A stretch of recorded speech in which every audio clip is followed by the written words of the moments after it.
তো এই দুনিয়ার জমিনে সুদ আর কতদিন চলবে? এই দুনিয়ার জমিনে ঘুষ আর কতদিন চলবে?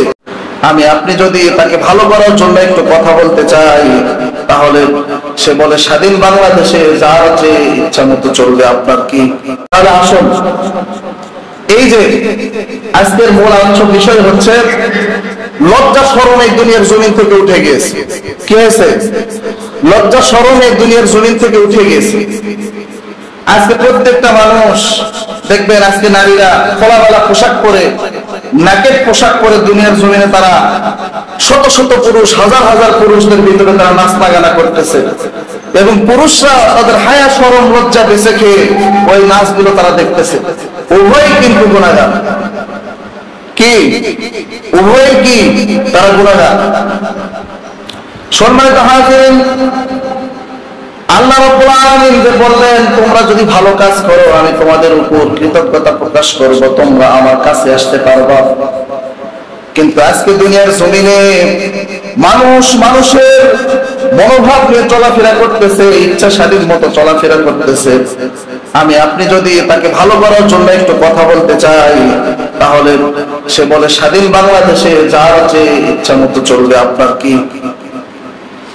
এটা হচ্ছে স্বাধীন বাংলাদেশ, আমার ইচ্ছা মতো আমি চলবো, আপনি হুজুর আপনার কি?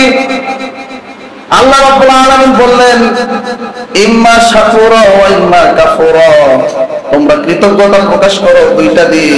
একটা হচ্ছে ইনদাল্লাহিল ইসলাম, ওয়া মান ইয়াবতাগি গায়রাল ইসলামি দীনান ফালান ইউকবালা মিনহা, ইসলাম ছাড়া যদি কেউ অন্য কোন পথ অবলম্বন করে, তাহলে আল্লাহ তাআলার কাছ থেকে সে মারদুদ হয়ে যাবে, আল্লাহ তাআলার কাছ থেকে সে দূরে সরে গেল। কারণ আল্লাহ তাআলা বলেন, ইনদাল্লাহিল ইসলাম, আমার কাছে মনোনীত ধর্ম, মনোনীত দ্বীনই হচ্ছে ইসলাম। সুবহানাল্লাহ বললেন না? তাহলে ইসলাম ছাড়া কেউ যদি বাইরে চলে যায়, সে আর আল্লাহ তাআলার কাছে প্রিয় হতে পারবে না, অপ্রিয় থেকে গেল। এখন আপনারা বলুন তো, এই দুনিয়ার জমিনে সুদ আর কতদিন চলবে? এই দুনিয়ার জমিনে ঘুষ আর কতদিন চলবে? এই দুনিয়ার জমিনে জিনা আর কতদিন চলবে? এই দুনিয়ার জমিনে মানুষ মানুষকে মেরে ফেলবে আর কতদিন? খুন করে, এই দুনিয়ার জমিনে মানুষ মিথ্যা কথা বলে, এই জিনিসগুলো চলবে আর কতদিন? আমরা যদি চাই এগুলো তুলে দিতে পারবো, এটা আমাদের মন করা বিষয়। কারণ আল্লাহ তাআলা কি সুদ খাইতে বলছেন? বলেন, বলেছেন? বলেন না। আল্লাহ তাআলা বলছেন যে তোমরা যাকাত প্রদান করো, সালাত আদায় করো, ইন্নাস সালাতা তানহা আনিল ফাহশাই ওয়াল মুনকার। নামাজই পারে একমাত্র মানুষকে সমস্ত গুনার কাজ থেকে বিরত রাখতে। এখন এই নামাজের মতো হতে হবে। এই নামাজ যদি টুটাফাটা নামাজ হয়, নামাজে দাঁড়ানোর পরে চিন্তা করতেছে, কিরে আজকে তো বাজারে যাওয়া হয় নাই, ওই নামাজের কোনো মূল্য আছে? নাই, কোনো মূল্য নাই। কিন্তু আপনি যখন নামাজের মুসল্লায় দাঁড়াবেন, দুনিয়ার সমস্ত কিছু ভুলে গিয়ে শুধু নামাজের চিন্তা করবেন, ওই নামাজে আল্লাহ তাআলার কাছে গ্রহণযোগ্য হবে। সুবহানাল্লাহ। তাহলে আমাদের আলোচ্য বিষয় এই সুদ, ঘুষ, মিথ্যা কথা, খুন, রাহাজানি, মানুষের ক্ষতি করা, এগুলো দুনিয়ার জমিনে কতদিন থাকবে? আপনারা কতদিন রাখবেন? আমাকে কি আল্লাহ তাআলা দুনিয়ার জমিন থেকে মাটির ভিতরে নেবেন না? আমাদেরকে কি ফেরেশতারা দেখতেছে না? আজরাইলকে আমাকে দেখতেছে না? অবশ্যই আমাদেরকে দেখতেছে। আজরাইল আমাকে কি জীবন কবজ করতে আসবে না?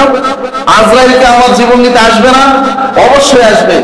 কারণ মৃত্যুর ভয় আপনার ভিতরে যখনই ঢুকে যাবে, এই মৃত্যুকে যখন আপনি ঠিক করতে পারবেন যে একদিন আমি দুনিয়ার জমিন থেকে চলে যাব, আমার এই ধন সম্পদ, বাড়ি ঘর, যত কিছু আমি করতেছি এগুলো কিচ্ছু যাবে না আমার সঙ্গে, তাহলে আপনার দ্বারা এই সুদকে তুলে দেওয়া সম্ভব, এই ঘুষকে তুলে দেওয়া সম্ভব, এই মিথ্যা কথাকে এই দুনিয়ার জমিন থেকে তুলে দেওয়া সম্ভব, এই নারীদের এই পোশাক তুলে দেওয়া সম্ভব, নারীদের এই বেহায়াপনা তুলে দেওয়া সম্ভব।